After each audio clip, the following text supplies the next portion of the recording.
सुधी दर्शकों, आज के इस चलचित्र में आपका हार्दिक स्वागत है।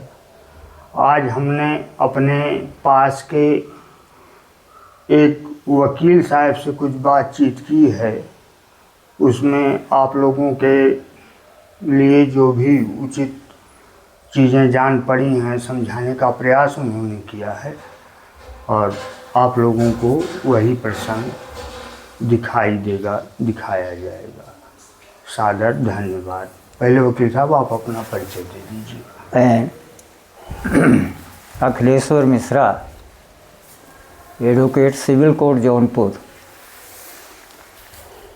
सन 1991 से हम वकालत पेशे से जुड़े हैं। जो भी जान सके हैं, समझ सके हैं, यह हमारा पेशा तो जीवन पर्यंत सीखने का है और जीवन पर्यंत मैं सीखने का प्रयास करता भी हूँ और सीख भी रहा हूँ। आगे सीखता रहूँगा जब तक जीवन रहेगा। रह गई कानून के बारे में कुछ बताने की बात, तो मैं ये सोच रहा हूँ कि इस सरकार ने अंग्रेज़ों के 3 कानून को रद्द करते हुए सन 2023 में नए कानून का परिमार्जन किया। अंग्रेज़ों के पीरियड के तीनों कानूनों को एकदम रद्द कर दिया और नए सिरे से 3 कानून उन्होंने बनाए, जो अमल में चल रहा है, लाया जा रहा है। इस समय उसी तीनों कानूनों से आपराधिक मामलों का निपटारा किया जा रहा है न्यायालयों में, चाहे वो सिविल कोर्ट हो, चाहे उच्च न्यायालय हो, चाहे उच्चतम न्यायालय हो। तो इस कानून का उद्देश्य त्वरित न्याय देना दिलाना, न्यायिक प्रणाली को एक तरीके से त्वरित गति देना, और अगर कोई अपराध किया है तो अपराधी बहुत दिन तक समाज में उदंडतापूर्वक घूमे न और न किसी को परेशान करे। कम से कम वो भयभीत हो कि नहीं, कानून ने अपना काम किया है या कानून अपना काम कर रहा है। कानून काम करता कैसे है, अब ये देखा जाएगा कि जो नियम पर नियम बने हुए हैं उसी के तहत उसको चलना है। उसमें अहम भूमिका हम अधिवक्ताओं की भी है, न्यायालयों की है, न्यायपालिका न्यायाधीशों की है। तो सबका सहयोग कायदे से सुचारू रूप से यदि मिलता रहता है तो मुकदमे के ट्रायल त्वरित गति से हो जाते हैं। फास्ट ट्रायल होता है। जब टीसी कोर्टें बनी, फास्ट ट्रायल कोर्ट, जो बड़ी त्वरित गति से जो है निस्तारण कर रही हैं। अब इस कानून के माध्यम से और जो है निस्तारण में त्वरित गति मिल रही है। पहले क्या था, पहले तमाम विसंगत थी। अब तो सोशल मीडिया के माध्यम से भी एविडेंस कलेक्ट किए जा रहे हैं और उन एविडेंसों की इम्पॉर्टेंस एविडेंस एक्ट में, साक्ष्य अधिनियम में सर्वमान्य है। मोबाइल से खींच लिया गया, मोबाइल में बातें जो है टेप कर ली गई, ये आ जाएगा तो एक होगा कि भैया आपने ऐसा कहा है, ऐसा बोला है, ऐसा कृत्य किया है, आप दंडित अगर किए जाने योग्य हैं तो दंडित किए जाएंगे। अब पहले का जैसे एक कानून था भारतीय साक्ष्य अधिनियम, तो भारतीय साक्ष्य अधिनियम 1872 बोला जाता था, जो अब भारतीय साक्ष्य अधिनियम 2023 हो गया। पहले इंडियन पेनल कोड रहा करती थी, आईपीसी जिसको शॉर्ट में बोलते थे हम लोग, भारतीय दंड संहिता। भारतीय दंड संहिता 1860, जिसका अब 2023 में नया नामकरण हुआ भारतीय न्याय संहिता 2023। तीसरा कानून जो इन्होंने बनाया, भारतीय नागरिक सुरक्षा संहिता। पहले क्या था, इसकी जगह पर था criminal procedure code. Criminal procedure code बताता था कि प्रक्रियाएं कैसी चलेंगी, कैसे प्रोसीजर उसका एडॉप्ट किया जाएगा, क्या प्रोसीजर होगा, कैसे न्यायालयों में क्रिमिनल की कार्रवाई जो है सुचारू रूप से कारित की जाएगी, चलाई जाएगी, अमल में लाई जाएगी, उसके लिए वो कानून था। लेकिन उसकी जगह पे अब बना भारतीय नागरिक सुरक्षा संहिता BNSS 2023। तो कानून के नामकरण नए कर देने से या कानूनों का नामकरण नया कर देने से हमारे समाज में न्याय नहीं मिलेगा, न्याय नहीं मिलने वाला है। उसकी पूरी जिम्मेदारी हम अधिवक्ताओं की, वादकारियों की, संबंधित न्यायालयों की बखूबी बनती है। जितना अधिवक्ता की जिम्मेदारी बनती है उतने न्यायालयों की जिम्मेदारी बनती है, और उससे ज़्यादा वादकारियों की जिम्मेदारी बनती है। क्यों कि वादकारी समय से अगर अधिवक्ता को कोऑपरेट करें और समय से अधिवक्ता न्यायालय को कोऑपरेट करे तो मुकदमे में त्वरित निस्तारण होगा।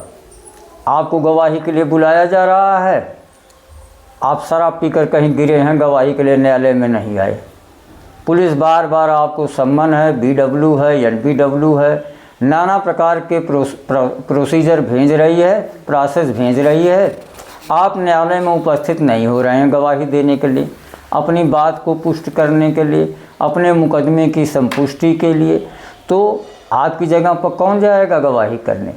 तो वादकारियों की, मैं तो कहता हूँ वादकारी यदि चुस्त रहेगा तो नए कानून के तहत कोई भी अपराधी, हम जहाँ तक समझ रहे हैं, अपनी जहाँ तक समझ हमारी है, विदिन 6 मंथ्स, 6 महीने के अंदर यदि वो सजा याफ्ता ना हो जाए तो कहिए। लेकिन वादकारी करता क्या है, मुकदमा दर्ज कराया किसी के खिलाफ, और मुकदमा दर्ज कराने के बाद जब उसकी आवश्यकता न्यायालय में हुई तब वो जो है न्यायालय को कोऑपरेट करना बंद कर दिया। वो कभी जाता नहीं है, समय से पहुंचता नहीं है, समय से बयान वगैरह नहीं देते हैं। तो इसके लिए भी कानून या न्यायपालिका प्रभावित हो रही है। दूसरी चीज़, हम अधिवक्ताओं की जहाँ तक है, अधिवक्ता भी उसके लिए उत्तरदायी है। समय से पुकार होने पर पहुँचिए, थारोली बात रखिए, और आपको कितना उचित अनुचित क्या बोलना है अपने तरीके से करिए। तारीख लेकर पेंडेंसी बढ़ाना, ये तो अधिवक्ताओं की सबसे बड़ी कमी है। और इस कमी को अगर अधिवक्ता थोड़ा सा भी इसमें अगर संशोधित करके अपनी इस कमी को पूरा कर ले तो अधिवक्ता वास्तव में समाज का सजग प्रहरी है और सजग प्रहरी रहेगा। और उसकी ख्याति जो बनी है या पहले बनी थी, थोड़ा सा जो गिरावट बीच में आई है, हम अधिवक्ताओं के अपनी व्यक्तिगत आदतों के नाते, कुछ लोग इस प्रोफेशन को पैसा कमाने का माध्यम बनाए, और पैसा कमाने के माध्यम बना लेने से ही अधिवक्ताओं की गरिमा गिरी है, पहले से गिरी है। लेकिन फिर भी जो अपने स्टेटस को बना करके रखे हैं, समाज सेवा को नंबर 1 पर रखे हैं, कुछ जीवित हैं, कुछ तरीके से उनकी एक पहचान है, पहचान रहेगी। लेकिन मैं ये भी कहना चाहूँगा, हम अधिवक्ताओं के साथ साथ न्यायपालिका भी उतने जिम्मेदार है मुकदमों के ट्रायल और मुकदमे का निस्तारण करने के लिए, जितना वादकारी, जितना अधिवक्ता, उससे कहीं ज़्यादा न्यायपालिका जिम्मेदार है। क्योंकि कभी कभी सालों तक किसी न्यायालय में न्यायाधीश रहते ही नहीं हैं। लोअर कोर्ट की जहाँ तक बात है, मैं तो लोअर कोर्ट का एक बहुत छोटा सा अधिवक्ता हूँ। मैं जहाँ तक समझता हूँ या कहना चाहूँगा कि मुंसफ कोर्ट जो अक्सर सिविल मामलों को देखती है, साल 2 साल 3 साल कोर्टें वैकेट रहती है। ACGM जो आपराधिक छोटे मोटे पेट्टी ऑफेंस देखते हैं, उनकी भी अदालतें सालों साल तक रिक्त रहती हैं। तो इसके लिए जिम्मेदार हमारा उच्च न्यायालय है। उच्च न्यायालय में तो खुद पेंडेंसी बढ़ी हुई है। हमको लगता है हमारे जन्म के पहले 1968 हमारी पैदाइश है, 1968 के पहले के मुकदमे पेंडिंग होंगे वहाँ माननीय उच्च न्यायालय इलाहाबाद में। अब तो उसका नामकरण प्रयागराज हो गया है, लेकिन फिर भी हम इतना कहना चाहेंगे कि मुकदमा दर्ज कराना, मुकदमे को न्यायालय में संस्थित करना, ये बहादुरी नहीं है। बहादुरी ये है कि उस मुकदमे की पैरवी करना, और पैरवी में सबसे पहले वादकारी, नंबर 2 पर हम अधिवक्तागण, और नंबर 3 पे न्यायालय, तीनों उत्तरदायी हैं। और यदि तीनों अपनी अपनी जगह पर कायदे से कार्यरत रहें, सुचारू रूप से नियमित कार्य करें, तो शायद अपराध में कमी आएगी, अपराधियों का मनोबल गिरेगा और समाज में अपराध का ग्राफ भी गिरेगा। तो इससे कम से कम लोगों में अपराध करने की प्रवृत्तियां कम होंगी, अपराध कम होंगे, और समाज के अच्छे लोग, प्रबुद्ध लोग, जो बेचारे जो है कोई अपराध नहीं किए हैं, निरपराधी लोग, कम से कम चैन की सांस लेकर अपना जीवन व्यतीत करेंगे। कुछ लोग तो ऐसे हैं कि अपने जीवन को संकटापन्न स्थिति में रखते हुए दूसरे के जीवन को भी उसी स्थिति में, उसी के समानांतर रखने का प्रयास करते हैं। तो मेरा कानून, मेरा न्यायालय इस पे बहुत ही ध्यान देता है कि भैया आप अपने तरीके से सभी लोगों को ट्रीट न करें, और ट्रीट करेंगे चाहे मन से, चाहे वाणी से, चाहे कर्म से, तो आपको दंडित किया जाएगा, आप दंडित होंगे। वो दंड, एक कहावत है हमारे न्यायालय में, एक कानून में कहावत है, यदि निर्णय देर से मिला किसी मुकदमे में, तो ये कहा जाएगा कि उसमें न्याय नहीं हुआ। न्याय तब होगा जब निर्णय समय से हो, और अगर अपराधी है तो वो दंडित हो। हर निर्णय में न्याय नहीं होता। हर निर्णय में इसलिए न्याय नहीं होता कि अगर देर से निर्णय हुआ, मुझे गोली मारी गई और इसका निपटारा हुआ 20 साल बाद, 20 साल तक अपराधी का जीवित रहना निर्णय नहीं कहा जाएगा। उस निर्णय में न्याय झलक रहा है कि नहीं, न्याय पारदर्शित हो रहा है कि नहीं, ये देखा जाना चाहिए। ये देखा जाता है कि निर्णय वास्तव में सुसंगत है कि निर्णय के नाम पर केवल JUDGEMENT लिख करके अब आपने लिख दिया कि नहीं, निर्दोष किया जाता है, निर्दोष है, या व्यक्तिगत रूप से उन्मोचित किया जाता है, या इसको दोष सिद्ध किया जाता है। ये निर्णय की श्रेणी में बातें नहीं आती। निर्णय वास्तव में वो निर्णय है, या वास्तविक निर्णय वह है जिसमें न्याय झलकता हो। अगर न्याय नहीं है तो उसको निर्णय नहीं कहा जाएगा। तमाम निर्णय हुए। श्रीमती इंदिरा गांधी जी को गोली मारी गई, उनके अंगरक्षकों ने गोली मारी, बेअंत सिंह, सतवंत सिंह, कौन, और कितने सालों बाद जो है उनको सज़ा हुई फांसी की। तो निर्णय तो हुआ, ठीक है, हम उस निर्णय पे प्रश्नवाचक नहीं लगा सकते, सर्वोच्च न्यायालय का निर्णय था। लेकिन निर्णय में देर हुई। अगर वो मारा, बॉडीगार्ड ने मारा, सभी लोग देखे, सभी लोग जाने, सभी लोग समझे, तो हमारी समझ से ट्रायल में इतना विलम्ब नहीं होना चाहिए था। और अगर हुआ तो वो न्यायपालिका और हम अधिवक्ताओं की नाकामयाबी की वजह से। न्यायालय काहे के लिए इतना समय देती है भाई, या अधिवक्ता इतनी तारीखों को क्यों लेता है? काहे के लिए इतनी तारीखों को का जो है माने ये कहता है कि नहीं हम अभी गवाही नहीं कराएंगे, अभी बहस नहीं करेंगे, अभी हम तैयार नहीं हैं। क्यों नहीं तैयार होकर के आप न्यायालय आते? आपकी ड्यूटी बनती है कि आप कायदे से तैयार होकर के किसी भी मामले में समय से अपना पक्ष रखें, ताकि अनावश्यक मुकदमों में विलंब न हो। आपकी वजह से विलंब हो रहा है। अधिवक्ता अपनी बात क्यों नहीं रखेगा? अगर रखता है तो न्यायाधीश नहीं सुन रहा, अगर उस कहना चाहता है तो न्यायाधीश कहता है भैया आज तो 20 मुकदमा हम देख लिए, अब आगे नहीं देख पाएंगे।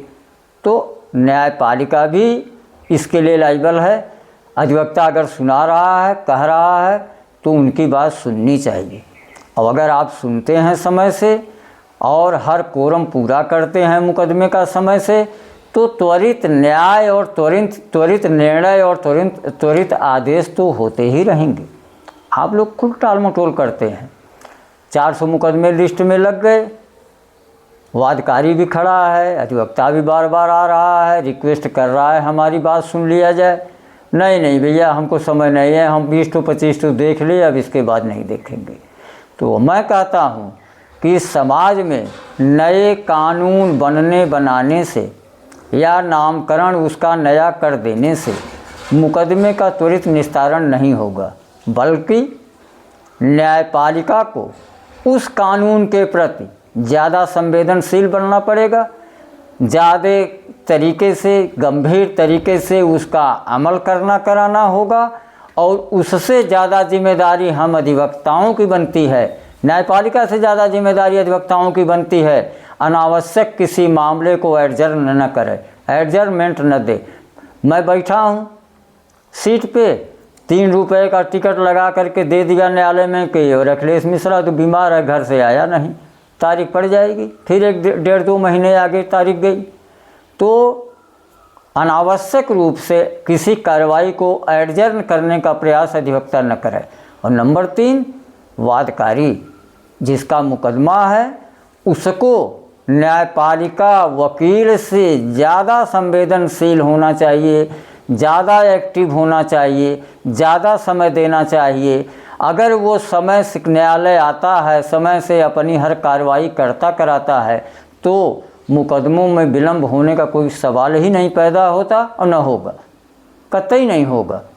भविष्य में यदि मुकदमे का निस्तारण या मुकदमे में कोई भी आदेश, जजमेंट, ये सब अगर बाधित होंगे या बाधित हो रहे हैं, आज की भी स्थिति में, आज के भी परिवेश में अगर कोई बाधाएं आ रही है मुकदमे के निस्तारण में, तो मैं ये भी कहूँगा कि उसके लिए सर्वोपरि वादकारी ही जो है लायबल है। आप अपना मुकदमा दर्ज कराते हो, इसके बाद कचहरी न जाना पड़े, वकील के पास न जाना पड़े, न्यायालय फेस न करना पड़े, ये बहाना बनाना छोड़िए। मुकदमा दर्ज कराए हैं तो उसको देखिए। जहाँ तक बात है मुकदमे के और तौर तरीक़ों की और देखने दिखवाने की, तो उसमें एक चीज़ आती है, माननीय उच्च न्यायालय का दिशा निर्देश आता है लोअर कोर्ट के लिए, डायरेक्शन बोला जाता है कि माननीय उच्च न्यायालय ने ये निर्देश दिया है कि प्रस्तुत प्रकरण को 6 महीने साल भर के अंदर डिसाइड कर दिया जाए। हम अपना काम ही नहीं करेंगे, लोअर कोर्ट समय से बैठेगी नहीं, तो हाई कोर्ट दिशा निर्देश 3 दिन में डिस्पोजल करने का अगर दे, तो जब हम बैठेंगे नहीं तो काम कैसे करेंगे भाई? तो दिशा निर्देश की ज़रूरत क्यों पड़ रही है आज के परिवेश में? आपको आपकी उच्च न्यायालय निर्देशित कर रही है कि आप ये काम करो, इसका मतलब आप अपना काम समय से अच्छे ढंग से नहीं कर रहे हैं। इस नाते आपके ऊपर जो अदालत है वो आपको बार बार आगाह कर रही है कि भैया इतने दिन के अंदर इसको डिसाइड कर दो। काहे के लिए ये कहना पड़ रहा है भाई? आप अपने तरीके से करो न काम। आपको बार बार जो है कोई चेक करे, बार बार जो है डायरेक्शन दे, तब आप काम करेंगे, ये आपके प्रतिष्ठा के, पद के अनुरूप नहीं। मैं ये कहूँगा कोई बार बार किसी काम को न कहे करने के लिए। हम अपने काम को अपनी जिम्मेदारी से करते रहें, और अगर करेंगे तो कहने की ज़रूरत नहीं पड़ेगी। और अगर ऊंची अदालत हमको निर्देश देती है तो इसका मतलब है कि हमारी कार्यशैली ठीक नहीं है। अगर कार्यशैली ठीक नहीं है तो ये कानून नियम इनसे भरोसा जनमानस का, आम जनता का उठता चला जाएगा। इस पे विश्वास कायम रहे, लोग इस कानून के विश्वास पे अडिग रहें। ये इसको बनाए रखने के लिए वादकारियों की, हम अधिवक्ताओं की और न्यायपालिकाओं की पूर्ण रूपेण जिम्मेदारी है। और इन जिम्मेदारियों को बखूबी अगर निर्वहित करते हैं तो भविष्य में भी कानून का राज पहले भी रहा है, आज भी है और आगे भी बना रहेगा। लोग भयभीत रहेंगे कानून से, नहीं तो जंगल राज, जैसे सब नेता बोलते हैं, बोल रहे हैं इस समय बिहार उगार में जंगल राज कायम होगा, जंगल राज आएगा, तो वही जंगल राज हर जगह कायम हो जाएगा। डरते हैं लोग तो केवल नियम कानून से। यदि नियम कानून को दरकिनार कर दिया जाए तो फिर किस चीज़ से भय है लोगों को? किसी चीज़ से भय हो तो आप लोग बताएं। नियम कानून ही तो आदमी को संयमित और तरीका सिखाता है कि आपको कैसे रहना है। आपराधिक कानून, अपराध करेंगे आपराधिक कानून लागू होंगे। प्रॉपर्टी का भी बात करेंगे, तमाम प्रॉपर्टी के जो है कानून है, ट्रांसफ़र ऑफ प्रॉपर्टी एक्ट है, एविडेंस एक्ट है, सक्सेशन एक्ट है, ये सब लागू होंगे। तो एक समाज में भय है कि यदि मैं किसी का मर्डर करूँगा तो मैं जो है फला धारा के तहत, फला आपराधिक धारा के तहत मुलजिम हूँगा, ट्रायल होगा, सज़ा पाऊँगा, आजीवन कारावास होगा, फांसी होगा, क्या होगा, इतना तो कम से कम भय है। अब इसी कानूनों को दरकिनार करके जरा रख करके बात करके, दरकिनार करके किस चीज़ से आदमी भयभीत होगा? माने भय नाम की चीज़ समाज में रह ही नहीं जाएगी। हम काहे के लिए भयभीत रहें? हमारे ऊपर कोई कंट्रोलर नहीं रहेगा, किसी का कोई कंट्रोलिंग सिस्टम नहीं रहेगा, हम किससे भयभीत अपने को समझेंगे? भय अगर व्याप्त किया है तो इन्हीं कानूनों ने। और यदि कानून का अक्षरशः पालन हो रहा है या किया जा रहा है तो उससे समाज में बड़ी ही अच्छाई व्याप्त रहेगी और लोग अमन चैन से रह पाएंगे। अब यदि हमारे कहने में कोई त्रुटि हो, कोई कमी हो, उसके लिए क्षमा प्रार्थी। धन्यवाद, आपने बहुत समय दिया, अपने इस कीमती समय में से समय निकाल करके। हम काफ़ी आभारी हैं, हम बहुत आभारी हैं आपके। और भविष्य में भी ऐसी जानकारी हम दर्शकों के लिए देने का प्रयास भी करेंगे। एक बार फिर से हम आपको हार्दिक शुभकामनाएं। Thank you.